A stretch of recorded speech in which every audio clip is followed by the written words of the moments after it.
जीतना शब्द आपको अटपटा लग सकता है। बहुत भौतिकतावादी या भाग्य या बाधाओं या मांसपेशियों से बंधे एथलीटों से भरा हुआ। हालांकि सच्ची जीत व्यक्तिगत उत्कृष्टता की अपनी व्यक्तिगत खोज से अधिक कुछ नहीं होती है। आपको दूसरे लोगों को नीचा नहीं दिखाना है या दूसरों की कीमत पर लाभ नहीं उठाना है। जीतना उस प्रतिभा और क्षमता को लेना है जिसके साथ आप पैदा हुए थे और तब से विकसित भी हुए हैं। इसे एक ऐसे लक्ष्य या उद्देश्य के लिए पूरी तरह से उपयोग करना है जो आपको खुश करता है। विजेता और हारने वाले प्रतिस्पर्धा में नहीं होते हैं। जैसा कि आप उपरोक्त उदाहरण से स्पष्ट रूप से देख सकते हैं कि विजेता और हारे हुए प्रतिस्पर्धा के बारे में नहीं होते हैं। 1% को विजेता के रूप में हम में से बाकी लोगों से अलग करने वाली कोई रेखा नहीं होती। जीतना भौतिकवाद या केवल खेल के बारे में भी नहीं है। यह जीवन में अपनी सफलता पाने के बारे में है, चाहे वह कुछ भी हो। यह खुशी पाने के बारे में हो सकता है और साथ ही साथ शांतिपूर्ण मन प्राप्त करने के बारे में हो सकता है। यह उस जीवन में सफल होने और अपने सभी लक्ष्यों को प्राप्त करने के लिए काम करने के बारे में हो सकता है। वेटली आदतों पर जोर देते हैं। वेटली जीवन के विजेताओं और हारने वालों के बीच एक स्पष्ट अंतर यह बताते हैं कि विजेता अच्छी आदतें बनाते हैं जो उन्हें सफल होने में मदद करती है, जबकि हारने वाले अपनी सभी बुरी आदतों को बरकरार रखते हैं और भय और पछतावे के साथ जीवन जीने से संतुष्ट रहते हैं। वेटली के अनुसार जीतना मुट्ठी भर के ब्रोमांस के बारे में नहीं है। यह आपके प्रतिस्पर्धियों को ध्वस्त करने के बारे में भी नहीं है। यह बस एक सकारात्मक विकास संबंधी मानसिकता विकसित करने और जीतने की आदतें विकसित करने के बारे में है। अधिकांश पुस्तक में वेटली उन 10 गुणों के बारे में बात करते हैं जो विजेता को कुछ खास बनाते हैं। आइए एक एक करके इन 10 विजेता गुणों पर नज़र डालें। सबसे पहला पॉइंट आता है स्व प्रक्षेपण। स्व प्रक्षेपण केवल आप जो हासिल करना चाहते हैं उसकी एक बहुत स्पष्ट और विशिष्ट तस्वीर रखने का कार्य है। यह आपके अंतिम लक्ष्य को जानने के बारे में है, लेकिन यह उससे कहीं अधिक भी है। केवल एक अंतिम लक्ष्य रखने के बजाय अपने दिमाग में एक फिल्म बनाएं जो आपको उस लक्ष्य को प्राप्त करते हुए दिखाए। उदाहरण के लिए, अगर आपकी मेहनत का लक्ष्य अपने परिवार के साथ समय बिताना है, जिस छुट्टी के लिए आप काम कर रहे हैं उसकी कल्पना करें। इस तरह के ठोस लक्ष्य रखने से आपको काम करने के लिए कुछ मिलता है जो वार्षिक टीपीएस रिपोर्ट का पूरा करने से कहीं अधिक रोमांचक होगा। आत्म प्रक्षेपण में आपकी भविष्य की सफलता के विचार को दृढ़ता से दिमाग में रखने में मदद के लिए मंत्र और प्रतिज्ञान शामिल हो सकते हैं। पॉइंट नंबर 2, स्पष्ट रूप से परिभाषित लक्ष्य बनाएं। आत्म प्रक्षेपण महान है, लेकिन अपने आप में आप केवल दिवा स्वप्न देख रहे हैं। किसी भी ठोस चीज़ को हासिल करने के लिए आपको ऐसे लक्ष्य चाहिए होंगे जो स्पष्ट रूप से परिभाषित हो। मैं स्मार्ट लक्ष्य पसंद करता हूं और मैंने इस विषय पर एक लघु पुस्तक भी लिखी है। जानें कि अपने लक्ष्यों को आदतों में कैसे बदलें। स्मार्ट लक्ष्य किस प्रकार से बनाएं। स्मार्ट लक्ष्य निर्धारण ऐसे लक्ष्य बनाना है जो सभी महत्वपूर्ण मैट्रिक्स को प्रभावित करते हैं।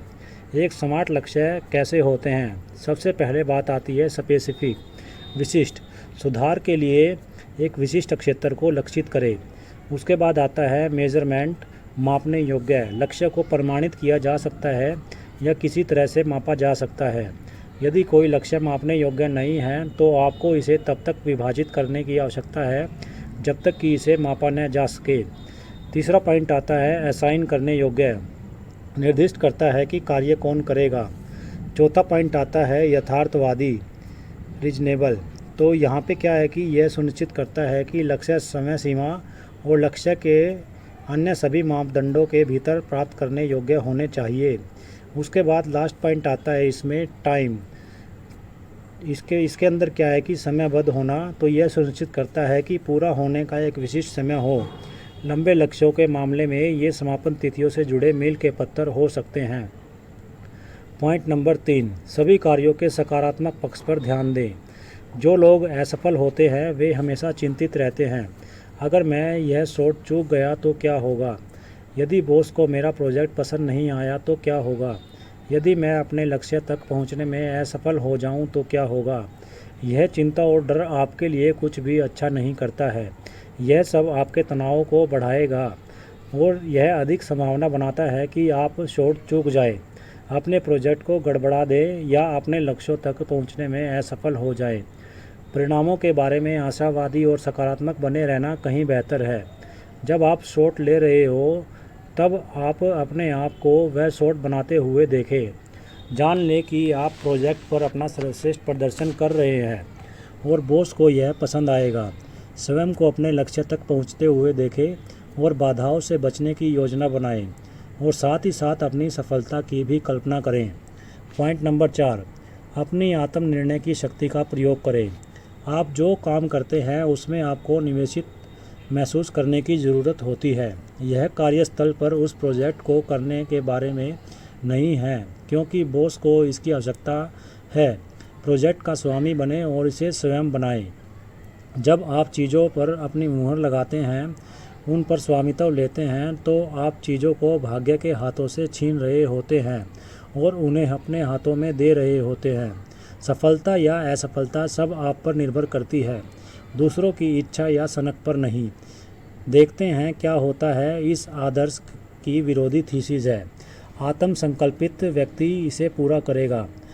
उनके पास आकस्मिक योजनाएं होंगी और यह सुनिश्चित करने के लिए काम करेंगे कि कोई भी चीज़ उन्हें अंधा न कर दे और उन्हें उनके लक्ष्यों से दूर न कर दे। हारने वाले बस न्यूनतम प्रयास करते हैं और चीज़ों को घटित होने देते हैं। पॉइंट नंबर 5, आत्म जागरूकता। कोई भी एकदम सही नहीं होता। हम सभी में अपनी अपनी खामियां हैं। विजेता होने का मतलब परिपूर्ण होना और बाधाओं की परवाह किए बिना हमेशा सफल होना नहीं है। यह आपकी कमजोरियों को जानने और उनके लिए योजना बनाने के बारे में है। विजेता बनने के लिए आपको उन कार्यों को आउटसोर्स करने या सौंपने की आवश्यकता हो सकती है जो आपके लिए कठिन हैं। अपने मूल प्रतिभा पर ध्यान केंद्रित करें। आपको उन कार्यों के लिए बहुत अधिक अतिरिक्त समय सौंपने की आवश्यकता हो सकती है जिन्हें अन्य लोग शीघ्रता से कर सकते हैं। यह सब आपकी समझ पर निर्भर करता है। आत्म जागरूक होना भी सहानुभूति के बारे में है।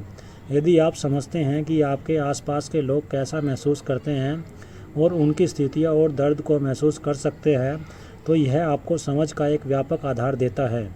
यह समझ अधिक अनुकूलनीय और बदलाव के लिए तैयार होने की ओर ले जाती है। जब आप अपनी अनुकूलन अक्षमता बढ़ाते हैं तो जो अजीब चीज़ें हमेशा सामने आती हैं जो दूसरों के लक्ष्यों को विफल कर सकती हैं, वे आपको सफलता से कभी नहीं रोकेंगी।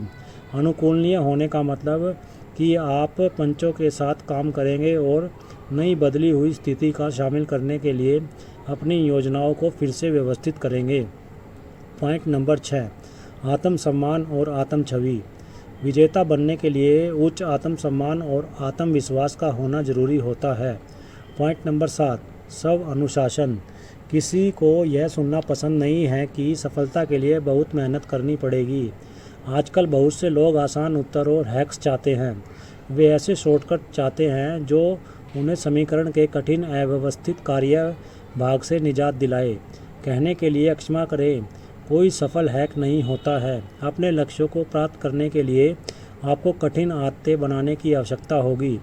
आपको उन्हें जारी रखने के लिए आत्म अनुशासन की भी आवश्यकता होगी और यदि आप पहली बार असफल होते हैं तो उन्हें फिर से शुरू करने के लिए भी आत्म अनुशासन की आवश्यकता आपको रहेगी। पॉइंट नंबर 8, अपनी बात। बैटली के विजेताओं और हारने वालों के बीच एक अंतर आत्मचर्चा का है। विजेताओं के पास आत्मचर्चा होगी जो उन्हें अपनी आत्म छवि और आत्म शिष्य को मजबूत करने में मदद करती है। हारे हुए वे लोग हैं जो बार बार नकारात्मक और आत्मचर्चा सुनते हैं। मैं इन्हें किसी के कंधों पर बैठे छोटे देवदूत या शैतान के रूप में सोचता हूँ, जैसा कि आप क्लासिकल कार्टूनों में देख सकते हैं। हम सभी में थोड़ा थोड़ा दोनों मौजूद रहते हैं या मन की आईडी और इसे अति अहंकार कहा जा सकता है। कभी कभी शैतान जीत जाएगा। महत्वपूर्ण हिस्सा उन चीज़ों को न्यूनतम रखना है और असफल होने पर वापस लौटने और फिर से शुरुआत करने का लचीलापन रखना है।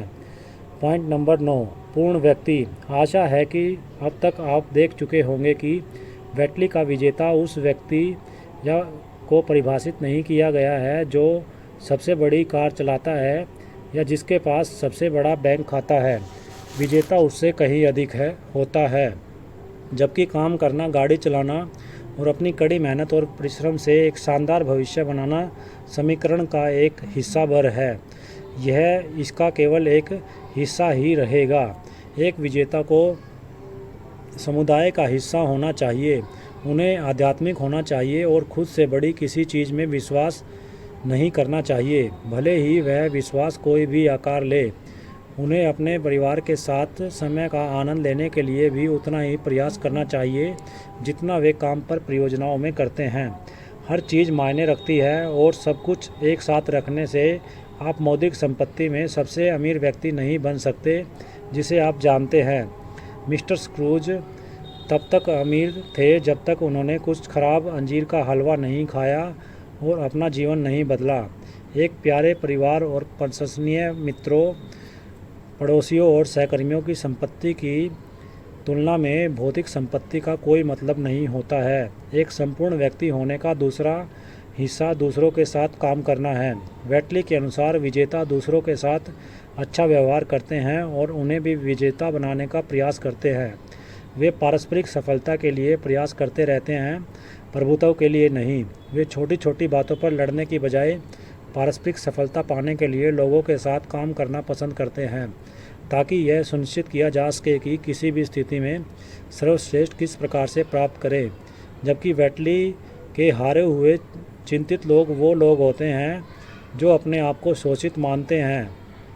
और वेटली के अनुसार विजेता इस कहावत में दृढ़ता से विश्वास करते हैं कि एक बढ़ता हुआ ज्वार सभी नावों को ऊपर उठा देता है। पॉइंट नंबर 10, वर्तमान में जिए। वेटली की विजेताओं की परिभाषा से पता चलता है कि वे समय के मूल्य को समझते हैं।